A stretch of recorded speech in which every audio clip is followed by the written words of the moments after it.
அறிவே மனம். உங்கள் உளவியல் சகோதரி எம்எஸ்கே பிரியா. இன்றைய டிஜிட்டல் பெற்றோர்கள் தங்களுடைய குழந்தைகளான மகனோ மகளோ எந்த விதத்திலையும் கஷ்டமே படக்கூடாது.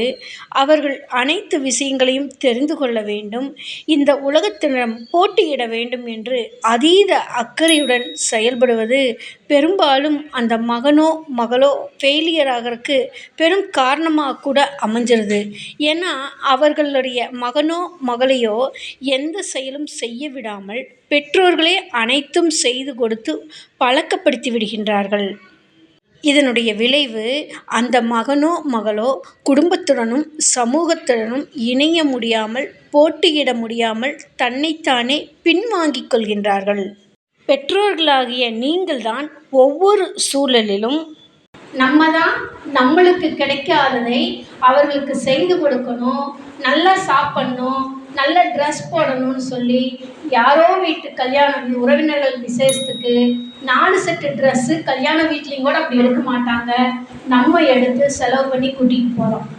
நம்ம ஆடம்பரமான உணவுகள் வாங்கி கொடுத்து மகிழ்ச்சி அடைய வைக்கிறோம். அந்த குழந்தைங்க பழகிக்கிறாங்க. இன்னைக்கு அது வேணுன்றாங்க. நம்மளால ஜீரணிக்க முடியல. பெரும்பாலும் பெற்றோர்கள் கம்பேர் பண்ணியே வாழ்ந்துடுறாங்க.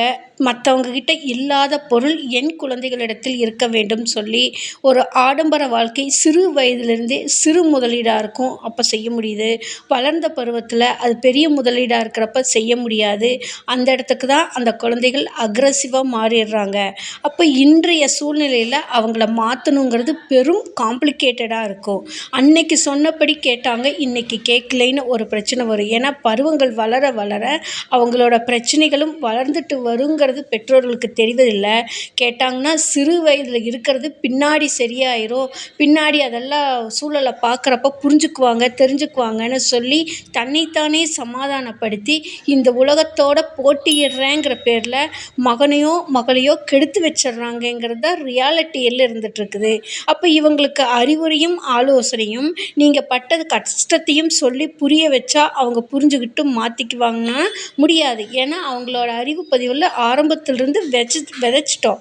அந்த விதை தானே முளைச்சி வரும். நீங்கள் ஒரு தென்னை மரத்துக்கு விதைச்சிட்டு முள்ளுச்செடி வருதானே பார்த்துட்ருக்கிற மாதிரி கதையாக மாறிடும். அப்போ நீங்கள் என்ன விதைச்சிங்களோ அதுதான் விளைஞ்சி வரும். இதைத்தான் அந்த காலத்திலேயே சொன்னாங்க, விளையும் பயிர் முளையிலேயே தெரியும்னு சொல்லி. அப்போ சிறு வயதில் உங்கள் குழந்தைகள் அடம் பிடிக்குது, ஒரு பிடிவாத நிலையில் இருக்குது, மற்றவங்களுக்காக நீங்கள் ஒவ்வொன்றையும் செய்து கொடுக்குறீங்கன்னா இந்த பழக்கம் நீங்கள் மாற்றிக்கிட்டால் மட்டும்தான் உங்களுடைய மகனோ மகளோ இடத்தில் இதை மாற்ற முடியும். அப்போ இன்னைக்கு தீர்வு வேணும்னா அது ரொம்ப சிரமமாயிரும். அப்போ இவங்களை மாற்றுவது மிக கடினமான விஷயமாயிரும். அவங்க சொல்கிறபடி தான் நீங்கள் கேட்க வேண்டிய சூழலுக்கும் தள்ளப்பட்டுருவீங்க. ஏன்னா நம்மளோட அறிவு பதிவெல்லாம் எப்படின்னா, ஒரு தடவை நம்ம மனசில் பதிவு ஆயிடுச்சுன்னா அதை அழிக்கவும் முடியாது. இன்னொன்னா கன்வெர்ட் பண்ணி தான் வெளியில் கொண்டு வர முடியும். நம்ம மனசில் பதிச்சதெல்லாம் மனிதனாக இருந்தால் ஒரு தடவை தான் வாழ முடியும். இருக்கிறத அனுபவிச்சுட்டு போகணும் இப்படின்னு சொல்லி பலாயிரம் சிந்தனைகள் எண்ணங்கள் உள்ளே போட்டு வளர்த்தி வச்சுருப்போம். அதுவே நம்ம குழந்தைகளுக்கும் புகுத்தி இருப்போம். அப்போது அந்த பிரச்சனை உங்களுக்கும் பெருசாக இருக்கும். அவங்களுக்கு கிடைக்கலங்கிற ஏக்கத்தில் அவங்களுக்கும் அந்த பிரச்சனை பெருசாக இருக்கும். அப்போ இதை தீர்க்கறதுக்கு என்ன வழினா, இவர்களை முறைப்படுத்துவதற்கும் வழிப்படுத்துவதற்கும் இவங்களுக்கு ஒரு மென்டார் தேவைப்படும். அப்போ இவங்களுக்கு ரியாலிட்டியை புரிய வைக்கிறதுக்கும் ப்ரெசன்ட் லைஃபுக்கு எது தேவை, கடந்த கால கற்பனை தேவையா, எதிர்காலத்தில் இருக்கக்கூடிய கற்பனை கடந்த காலத்தில் கிடைக்காததும் எதிர்காலத்தில் கற்பனையில் வாழ்ந்துக்கிட்டு இருக்கிறதுலையும் நிஜத்தில் செய்ய வைக்கிறதுக்கான ஒரு மென்டார் இவங்களுக்கு தேவைப்படும், இவங்களை வழி நடத்துறதுக்கு. ஆனால் பெரும்பாலும் இந்த மாதிரி சிந்தனையில் இருக்கிற மகனோ மகளோ எந்தவித வழிகாட்டுதல் ஆலோசனைக்கும் வரமாட்டாங்க. அப்படிங்கிறது தான் மிகவும் வருத்தத்துக்குரியதாக இருக்குது.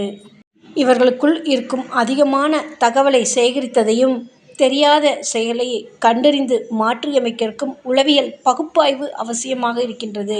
இதற்கு தான் எங்களுடைய எம்எஸ்கே லைஃப் கிளினிக் ஃபவுண்டேஷனில் தனி மனிதனுக்கு வளர்ச்சிக்கு தேவையான உளவியல் பகுப்பாய்வு மற்றும் எம்எஸ்கே மென்டாரிங் ப்ரோக்ராம் கொடுத்து கொண்டு வருகின்றோம்.